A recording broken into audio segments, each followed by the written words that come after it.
वैसे जैसा अगर मैं लुकिज्म यूनिवर्स के किसी फैमिली के बारे में बात करूं तो चीजें वहां से मैस्ड अप होने लगती हैं। वरना तुम मुझे एक दो कैरेक्टर के अलावा तुम बता दो जिसका फैमिली बैकग्राउंड काफी सही रहा हो, जो इंपॉर्टेंट कैरेक्टर हैं लाइक फाइटिंग में, ना कि कोई ऐसे तुम बता दो कि जोई की फैमिली अच्छी हो सकती है। नहीं, उन सब की बात नहीं कर रहा। तो उन्हीं में से आते हैं यहाँ पे जिन्नू पार्क, जिनके बारे में हमें काफी सारी चीजें पता चल चुकी हैं एंड उन्हें हम काफी पहले से देखते हुए आ रहे हैं। ऐसा नहीं कि अचानक से हमने देखा है उन्हें।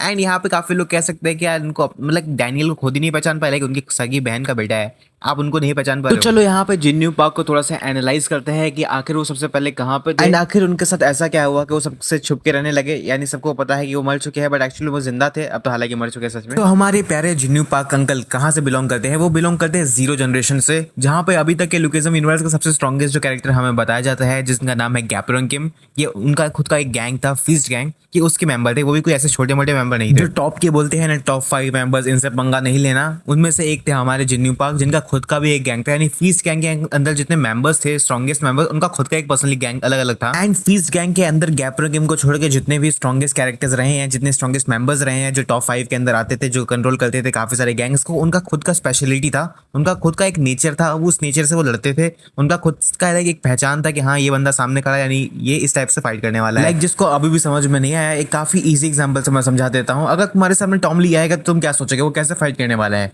जी हाँ, तुम्हें फाड़ के रख देगा। इसी तरीके से यहाँ पर जो फीस्ट गैंग के स्ट्रॉन्गेस्ट मेंबर रहे हैं, उनका खुद का एक फाइटिंग स्टाइल था, पहचान था, जिसको लोग देख के समझ जाते थे अगर ये बंदा आया है तो ऐसे लड़ने वाला है। वैसी एक स्टाइल, एक नेचर, एक पाथ हमारे यहाँ पे जिन्नू अंकल का भी था। वो पाथ नहीं था एक्चुअली में, वो उनका एक खुद का कह सकते हो टैलेंट था, जिसका नाम था कॉपी एबिलिटी, जो हमने डैनियल के पास भी देखा है। बट उनका कॉपी एबिलिटी लाइक डैनियल से अभी तो सुपीरियर है। इसीलिए जिन्नू पार्क को यहाँ पे मिरर किंग भी कहा जाता था, क्योंकि जिसको भी कॉपी करते थे काफी अच्छी तरीके से कॉपी करते थे। लगता ही नहीं था कि पहली बार देखा है इन्होंने। एंड उनके पास लाइक काफी सारी एबिलिटी पड़ा हुआ है, लाइक काफी सारे लोगों उन्होंने कॉपी किया है। तो ऐसे काफी सारे अटैक्स हैं, उनकी एबिलिटीज हैं जो कॉपी कर सकते थे वो। हालांकि इसमें भी काफी डिफर करता है चीजें, लाइक वो सब चीज कॉपी नहीं कर सकते हैं। लाइक शिनगेन या फिर गैपरंग को कॉपी तो कर सकते हैं, मुझे को कॉपी तो कर सकते हैं, बट उनकी स्ट्रेंथ को उस लेवल तक कॉपी नहीं कर सकते। अब अगर कोई बोलने वाला है ऐसा बिल्कुल भी नहीं है, मिरर किंग कहा जाता था तो कॉपी कर सकते थे, ऐसा बिल्कुल भी नहीं है। क्योंकि जब कीता किम का फाइट हो रहा था जिन्नू पार्क से, तो जिन्नू पार्क ने खुद ही कहा था कि मैं गैपरंग किम एंड शिनगेन के लेवल तक कभी पहुंच ही नहीं पाया। मैंने ट्राई तो किया बट मैं उन तक कभी पहुंच ही नहीं पाया। और अब मुझे समझ में आ रहा है कि आप लोग कितने ज्यादा स्ट्रांग थे। तो चलो ये तो हमने बात कर दी कि जिन्नू पार्क के पास क्या एबिलिटी थी, वो किस मेंबर लाइक किस गैंग के मेंबर थे, वो कितने ज्यादा स्ट्रांग थे, वो क्या कर सकते थे। बट चलो अब हम बात करते हैं उनके नेचर के बारे में एंड उनकी फैमिली के बारे में, कि डैनियल के साथ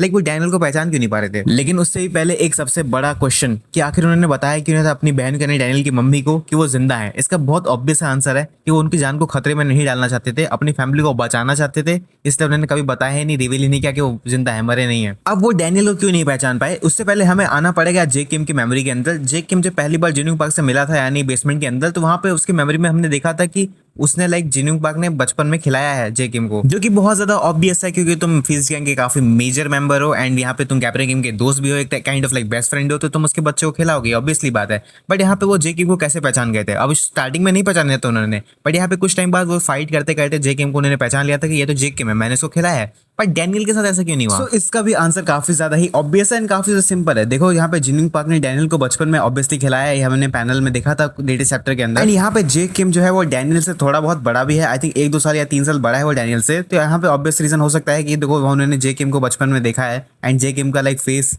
और सिमिलर बॉडी टाइप देखे हो, शायद से पहचान गए हो। एंड पहले वो दिखता भी गैपरंग किम की तरह है एंड उसका ग्लव्स देखने के बाद कौन ही नहीं पहचान जाएगा कि यहाँ पे हाँ इसके लड़ने का स्टाइल भी गैपरंग किम की तरह है एंड जैसा इसका ऑरा निकल रहा है वो भी गैपरंग किम की तरह ही है। एंड ऑब्वियस सी बात है यहाँ पे जो जिन्नू पार्क है उन्होंने गैपरंग किम के मूव्स को कॉपी किया है, तो सामने देखने के बाद तो पहचान गए होंगे यार ये तो जे किम है, यानी गैपरंग किम का बेटा है। बट डैनियल के साथ ऐसा इसलिए नहीं हुआ क्योंकि सबसे पहली बात उन्होंने डैनियल को काफी छोटे में देखा था। दूसरी बात, डैनियल बचपन में ऐसा था ही नहीं, हमें पता है ओवर ईट करने की वजह से काफी ज्यादा ही फैट हो गया था, वो काफी ज्यादा मोटा हो गया था, वो पहचान में ही नहीं आ रहा था। अभी का डैनियल और पहले के डैनियल में जमीन आसमान का अंतर है, तो ऑब्वियसली वो सामने देख के तो उसको नहीं पहचान पाए होंगे।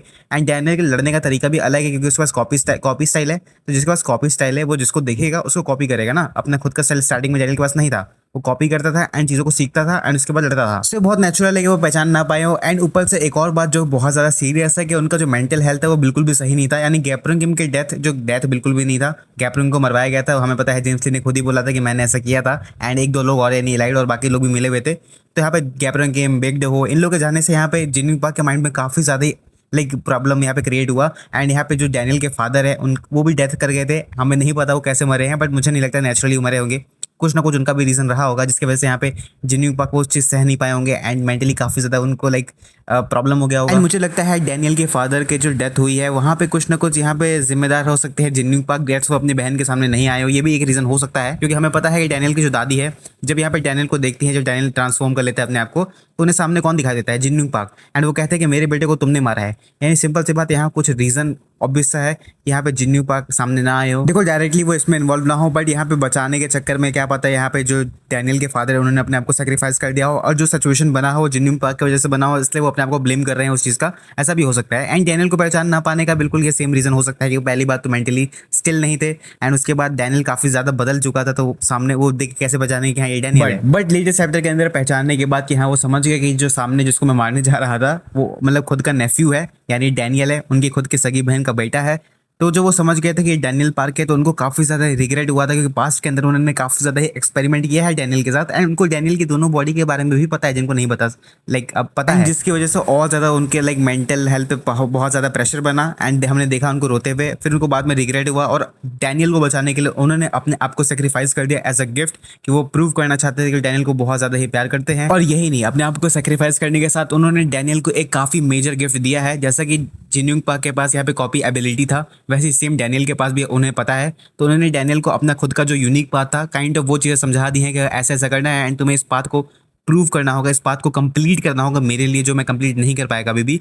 एंड जो कि बहुत ज़्यादा स्ट्रॉन्ग पाथ है एंड काफ़ी ज़्यादा मेजर होने वाला है ये आगे की स्टोरी में, जो कि बहुत अच्छी बात है। तो उन्होंने प्रूव कर दिया अपने आप को सेक्रीफाइस करने के बाद को डैनियल को कितना ज़्यादा प्यार करते हैं। देखो पर्सनली मेरे ओपिनियन में मैं जिन्यूंग पाक को मरते हुए नहीं देखना चाहता था। मैं चाहता था कि वो थोड़ा सा लाइक थोड़ा टाइम और जिंदा रहे। अगर उनको लाइक डेथ जरूरी था अभी तो अभी नहीं जरूरी था। लाइक मैं चाहता था कि उनके पास काफ़ी ज़्यादा ही इंटेल था, वो गैप्रो गेम के साथ ही हमेशा रहे हैं, उनके पास काफ़ी ज़्यादा इंटेल था, 0 जनरेशन फर्स्ट जनरेशन, लाइक वो एक्सपेरिमेंट भी कर रहे थे, उनको काफ़ी ज़्यादा ही नॉलेज था। बट चलो कोई बात नहीं, यहाँ पे पीटीजे सेंसे जैसा डिसाइड करेंगे वैसा ही चीज़ें होंगी। बट मैं चाहता नहीं था पर्सनली यहाँ पे जिन्यूंग पाक का डेथ ऐसे हो जाए काफ़ी ब्रूटल वे में वो भी। सो मेरे अकॉर्डिंग यहाँ पे जिन्यूंग पाक काफ़ी परफेक्ट अंकल थे। अगर वो पहचान जाते कि डैनियल पहले ही पहचान जाते कि डैनियल उनका खुद का सगा नेफ्यू है, तो शायद से वो ऐसा बिल्कुल भी नहीं करते। बट उनकी गलती भी नहीं थी, वो मेंटली काफ़ी ज़्यादा प्रेशर में थे तो पहचान नहीं पाए। मेरे लिए best uncle of the lookism मैं बोलूँगा जिन्यूंग पार्क ही है और कोई भी नहीं। देखो ये सिर्फ मेरे लिए है, तुम्हारे लिए कोई और भी हो सकता है। हाँ लुकिज्म के अंदर काफ़ी सारे बेटर कैरेक्टर्स भी हैं जो तुम्हें पसंद हो सकता है। मेरा खुद का ये पर्सनल चॉइस था इसलिए मैंने बोला था, इसमें कोई नहीं बोलेगा भाई ऐसा नहीं है, ठीक है। खुद का पर्सनल चॉइस हो सकता है इंसान का, इसमें कोई कॉन्फ्लिक्ट करने वाली बात नहीं है। पर चलो ठीक है, यही मेरा ओपिनियन था। तुम्हें वीडियो कैसा लगा कमेंट सेक्शन में बता सकते हो एंड अगर चैनल पर चैनल को सब्सक्राइब भी कर सकते हो अगर ये वीडियो पुश हुआ तो। चलो मिलते हैं नेक्स्ट वीडियो, तब तक के लिए बाय बाय, सी या, लव यू।